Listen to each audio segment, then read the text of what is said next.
तो जो है यह फैमिली अपने परिवार को सुधारने वाला ग्रंथ है। शंकर जी के घर में आप जितने भी लोग देखोगे सब एक दूसरे के जन्मजात दुश्मन हैं, लेकिन फिर भी वे शंकर जी के यहाँ पर एक साथ रहते हैं। भोलेनाथ की विचित्रता है। आप सब जानते हैं भोलेनाथ का वाहन क्या है? नंदी। और माता जी का वाहन क्या है? शेर। अब बताओ, शेर कभी गाय बैल के साथ में रह सकता है? नहीं रह सकता। लेकिन शंकर जी के यहाँ का आप तप देखो, भजन का प्रभाव देखो कि शंकर जी का बैल भी वहीं रहता है और देवी जी का जो शेर है वह भी वहीं ही रहता है। आपस में लड़ाई नहीं होती। और देखो आप विचित्रता, गणेश जी का वाहन है चूहा। गणेश जी का वाहन है चूहा और शंकर जी के गले में रहता है सांप। शंकर जी के गले में है सांप, गणेश जी का वाहन है चूहा। अब बताओ वो दोनों भी एक जगह रहते होंगे कि नहीं रहते? और शंकर जी के बड़े बेटे का वाहन है कार्तिकेय। कार्तिकेय का वाहन क्या है? मोर। और शंकर जी के गले का है सांप। अब बताओ मोर और सांप एक जगह रहते होंगे या नहीं? और देखो विचित्रता, शंकर जी के माथे पर है चंद्रमा और चंद्रमा के साथ में है गंगा जी। शंकर जी के माथे पे चंद्रमा भी शीतल है और गंगा जी भी बैठी हैं और भगवान शिव के कंठ में बना है भरा है हलाहल गर्मा गर्म जहर। तो बताओ जहर और अमृत दोनों एक साथ रहते हैं। शंकर जी के यहाँ सब जो जन्मजात शत्रु हैं वे आकर भी शंकर जी के यहाँ अपना बैर भाव छोड़ करके रहने लगते हैं। क्यों रहते हैं? यही कारण शिव महापुराण की कथा आपको बताएगी कि शंकर जी के यहाँ सब दो दो चीजें हैं जिनकी कभी नहीं बनती है, वे भी उनके यहाँ प्रेम भाव से रहा करते हैं। और बताएं शंकर जी के यहाँ शंकर जी की दो दो घरवारी हैं। हाँ, आपने शंकर जी का विवाह पार्वती जी के साथ में तो सुना होगा, सती मैया के साथ में सुना होगा, पर शंकर जी का एक विवाह और हुआ है गंगा जी के साथ। अच्छा, शंकर जी के माथे पे है गंगा और बगल में बैठती हैं पार्वती। तो अब बताओ दो दो जो उनके घर में है उनकी भी बन रही, दोइयों की भी आपस में लड़ाई नहीं हो रही। शंकर जी दो दो को संभाले बैठे हैं, अपन एक को नहीं संभाल पा रहे। शंकर जी दो दो को संभाले बैठे, दो ही की लड़ाई नहीं होती कभी।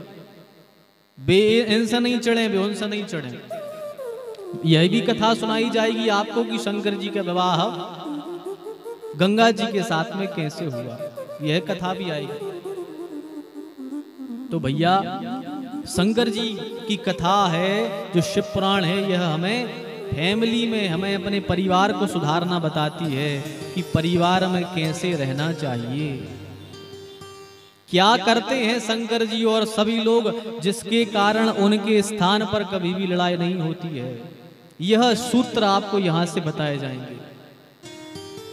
और भगवान की कथा शिव पुराण हो, चाहे भागवत हो या राम कथा हो या कोई भी कथा हो, हमें सुननी किस लिए चाहिए? सबसे पहले आप ये जान लो, भगवान की कथा कभी भी पुण्य के लिए नहीं सुननी चाहिए।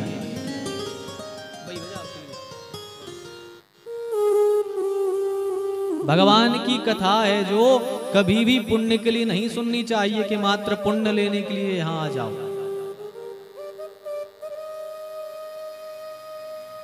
अच्छा, हमने जो पर्चा बनाया था पूजन पाठ का, उसमें लिखा था कि इतने क्विंटल पुण्य ले आना बाजार से, नहीं लिखा था।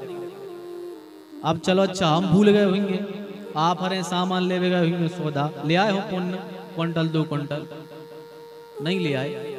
अब बताओ तुमने इतनी जनता जोरी है, इनको का दे हो तो सब पुण्य ले भी आए। तो भगवान की कथा हमें पुण्य के लिए नहीं सुननी चाहिए, फिर किस लिए सुननी चाहिए?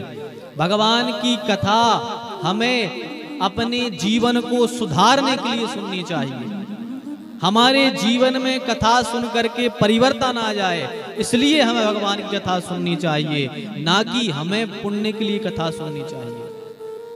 और यदि पुण्य के लिए कथा सुनोगे तो आपकी तो क्या है, अपने पहले भी लोग हुए हैं और आगे भी होंगे, वे जिंदगी भर भी यदि ऐसी कथा सुनते जावें तो भी उनको ज्यादा लाभ नहीं होगा। यहाँ हमें अपनी गलतियां जो परिवार में हमसे रोज के नित्य कर्म में, हमारे हर एक व्यवहार क्रिया में जो गलतियां हो रही हैं, हमें उनको सुधारने के लिए भगवान की कथा को सुनना चाहिए। हमारी पूजन पाठ रोज कर रहे हैं, उसमें क्या गलतियां हमसे हो रही हैं जिसका फल हमें नहीं मिल रहा। हम रोज पूजन पाठ कर रहे हैं, जब अनुष्ठान यज्ञ आदि करा रहे हैं, पर उनका हमें फल नहीं मिल रहा है, इसका क्या कारण है?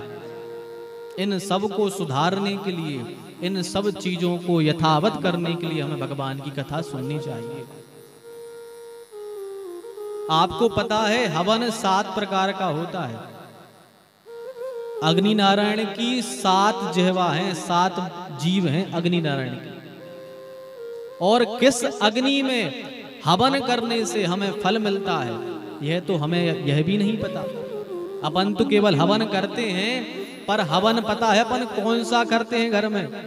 अपन हवन करते हैं चिता, जो शमशान में आग लगाई जाती है, उसी आग का हवन हम सब अपने घर में किया करते हैं।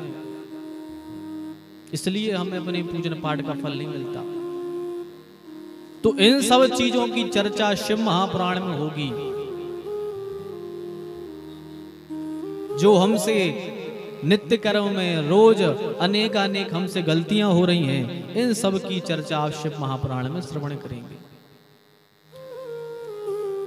तो कल की कथा में आपने भगवान शिव के महात्म्य को सुना था कि शिव पुराण का क्या महत्व है।